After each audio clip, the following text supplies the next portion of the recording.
Hi, I'm Joe Freeman. This is Mike Richman. We're with the Oregonian and Oregon Live.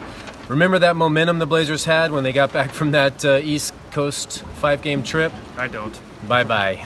Blazers lost their third in a row Tuesday night at the Moda Center, 106-92 to the Washington Wizards. There was a whole lot of Bradley Beal and not a lot of the Blazers tonight, who trailed for the third consecutive time by at least 18 points on their home floor, dropped to a pedestrian 7-7 at the Moda Center. All kinds of problems going on with this team right now. Kind of the lone bright spot was Damian Lillard, who had 30 points, 9 assists, and 8 rebounds, but he took a big back seat to Bradley Beal, who finished with 51 points on 21 of 37 shooting, most points scored by a visiting player in Portland ever. Two more than Kareem Abdul-Jabbar and Lou Hudson back in the 70s. Just a dominant and emphatic play game by Beal. And a little curious, Terry Stotts continued with his trend of refusing to double-team players regardless of how much they're torching the Blazers. And I asked Bradley Beal about that after the game, and he admitted that he was a little surprised by not getting double teams. Playing without John Wall, their other dynamic backcourt mate, you would think that that would maybe cause the Blazers to put a little pressure on Beal. Instead, they allowed him to go wild.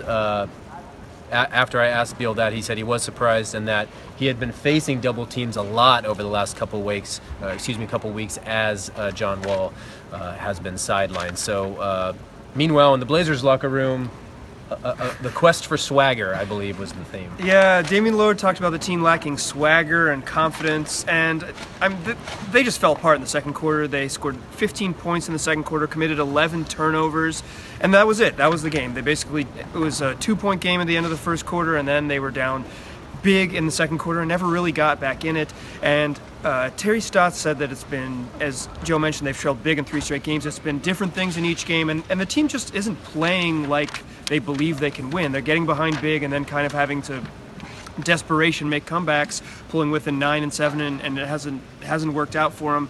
And in addition to this sort of search for confidence that Damian Lillard mentioned, also C.J. McCollum a little bit, the Blazers had 2 injuries. First, Mo Harkless injured in the first half. He came back and played about 6 minutes on a left quad contusion and then left with 30 seconds left in the second quarter, did not come back out after halftime. And Yusuf Nurkic, he's the big one. He's also a big guy. He got injured with about 7 minutes left in the game. He twisted his right ankle coming down after making a shot. He stayed in the game and missed a free throw, and then they fouled to get him out of there. He limped to the bench and then limped straight into the locker room. He wasn't wearing a walking boot. I don't know if that's a good sign or he just hadn't been fitted for one when I talked to him, but he said that right now he definitely couldn't play on the ankle, and he hopes that with 3 days off, maybe that'll get him back there. But the Blazers are a mess beyond the injuries. I mean, they can't do anything right on offense, and that's been their strength for 3 years, and it's suddenly totally escaped them this season. Yeah, it doesn't get any easier for the Blazers, who next host the West-leading Rockets on Saturday, then open a 5-game East Coast trip with a brief stop at your reigning champion Golden State Warriors. So it could get from bad to worse for these Blazers. One other quick note before we do depart. Another lineup change tonight for Terry Stotts. He went back to the original 5-some, playing Al-Farouq Aminu and Mo Harkless at those forward spots. So I guess another thing to keep your eye on moving forward is, will we see any continuity with this starting lineup, with this rotation? So far, my money's on no. They were +3 in 5 minutes. There's your positive note of the night. We'll talk to you again on Saturday.